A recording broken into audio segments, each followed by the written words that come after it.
শনিবার দুপুরে ওষুধ শিল্পের চ্যালেঞ্জ বিষয়ে আলোচনার আয়োজন করে বাংলাদেশ ওষুধ শিল্প সমিতি ও বাংলাদেশ হেলথ রিপোর্টার্স ফোরাম। দেশের ৯৮% ওষুধের চাহিদা পূরণ করে বিদেশে রপ্তানির নানা দিক উঠে আসে আলোচনায়। আন্তর্জাতিক স্বীকৃতির জন্য উৎপাদন মানে কোনো ছাড় দিচ্ছে না দেশের মূলধারার ওষুধ কোম্পানিগুলো। তবে উন্নয়নশীল দেশের কাতারে প্রবেশ করলে বড় ঝুঁকিতে পড়বে দেশের ওষুধ শিল্প। অর্থনীতির সার্বিক পরিস্থিতি বিবেচনায় এলডিসি গ্র্যাজুয়েশন পিছিয়ে নেওয়ার দাবি জানান তারা।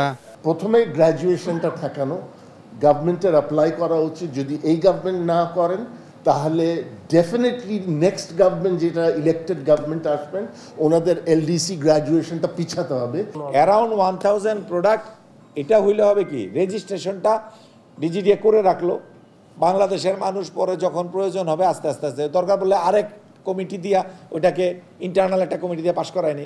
নকল ওষুধ ও ভেজাল প্রতিরোধে টাস্কফোর্স গঠনের প্রস্তাব দেন ওষুধ শিল্প সংশ্লিষ্টরা। কেন ওষুধের যে প্রকিউরমেন্ট এবং যে এসওপিগুলো ফলো করা হয়, একটা দেশ যখন বিদেশে রেজিস্ট্রেশন পায় তখন যেভাবেই তাকেই শো করতে হয় তার যে বাস্তব পরিস্থিতি কি, তার ইন্সপেকশন হয় এবং সেখানে ওষুধের যে সোর্সিংগুলো সেটাও তারা দেখে দেয়। সুতরাং এক্সপোর্ট এবং লোকালের ভিতরে আসলে তারতম্য করার কোনো রিজন থাকার কথা না। আমি মার্কেটিং অথরাইজেশন দেওয়ার আগেও কিন্তু ওষুধটা পাঠায়, যখন তারা তৈরি করে পাঠায়, এনে টেস্টিং হয়। টেস্টিং করে যদি ক্রাইটেরিয়া ফুলফিল না করে সাথে সাথে এটা রিজেক্ট করা হয় যে না, ইউ ক্যানট সেন্ড বা মার্কেটে দিতে পারবে না, এটা এই ক্রাইটেরিয়া ফুলফিল করে নেই। শুধু গ্যাস সংযোগ না থাকায় একমাত্র এপিআই পার্কে উদ্ভাবনে যেতে পারছে না বলে জানান শিল্প মালিকরা।